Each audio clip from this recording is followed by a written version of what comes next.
Tuhan kami yang penuh kasih, sementara kami mempelajari firman Tuhan, bukakanlah hati dan pikiran kami melalui pimpinan Roh Kudus Tuhan, sehingga kebenaran itu terang di dalam hidup kami.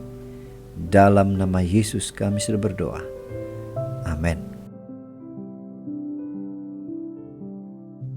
Shalom, pagi ini renungan kita bertajuk Jangan pernah menjual iman Anda. Bagaimana ini boleh terjadi? Apa jalan keluar yang terbaik?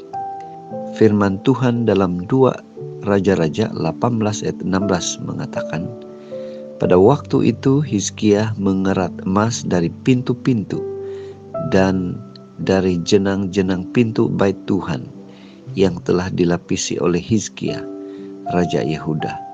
Diberikannya lah semuanya kepada Raja Asyur.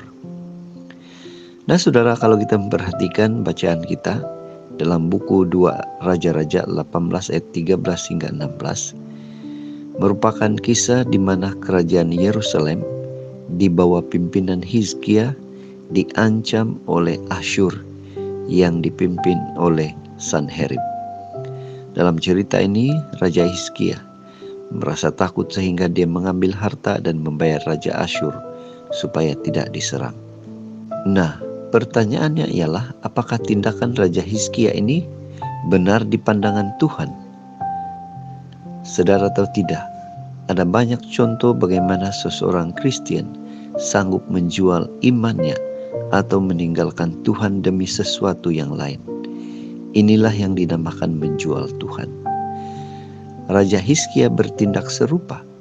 Dia menjual Tuhan dengan memberikan Raja Asyur seluruh isi rumah Tuhan, termasuk mengerat emas pelapis pintu bait Tuhan. Rasa takutnya kepada Raja Asyur membuatnya tidak segan-segan melakukan tindakan memalukan itu. Pada zaman itu, bait Tuhan adalah lambang kehadiran Tuhan di tengah-tengah umat Israel. Apa yang terjadi pada Hizkia? Di ayat 5, kita melihat bagaimana Hizkia dikatakan mengikuti Tuhan. Namun, 14 tahun kemudian, ayat 13, dia takut kepada Asyur.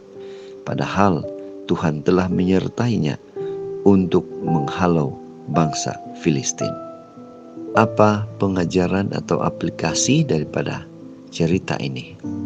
Bagaimana dengan kita? Apakah kita yakin dan dengan iman kita dengan berkata, saya tidak akan menjadi seperti Hizkia. Saya sudah berjalan bersama dengan Tuhan dan setia kepadanya. Perhatikan saudara, pada awalnya Hizkia juga setia atau taat. Melalui kisah ini, kita perlu mengerti bahwa ketaatan kepada Tuhan itu adalah satu perjalanan seumur hidup dan diperlukan kewaspadaan selama kita hidup.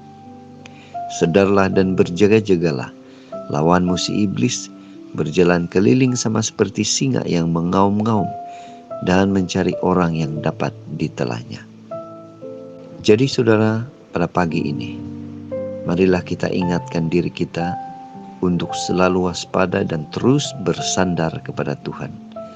Karena dialah satu-satunya sumber kekuatan yang kita perlukan dalam mempertahankan iman kita sementara kita hidup di dunia ini. Marilah kita selalu bersyukur, berterima kasih kepada Tuhan karena Dia selalu mendengar dan Dia akan setia menolong kita dikala iman kita diuji dengan pilihan yang sukar. Mari datang kepada Tuhan dan mari kita tetap setia, tetap semangat dan tetap positif dalam menghadapi apapun cabaran, khususnya dalam pilihan. Karena Tuhan selalu ada menolong dan mendengarkan panggilan kita. Tuhan memberkati. Bapa, terima kasih atas firman yang begitu indah, yang menguatkan kami untuk terus setia kepada Tuhan. Dalam nama Yesus, kami berdoa. Amin.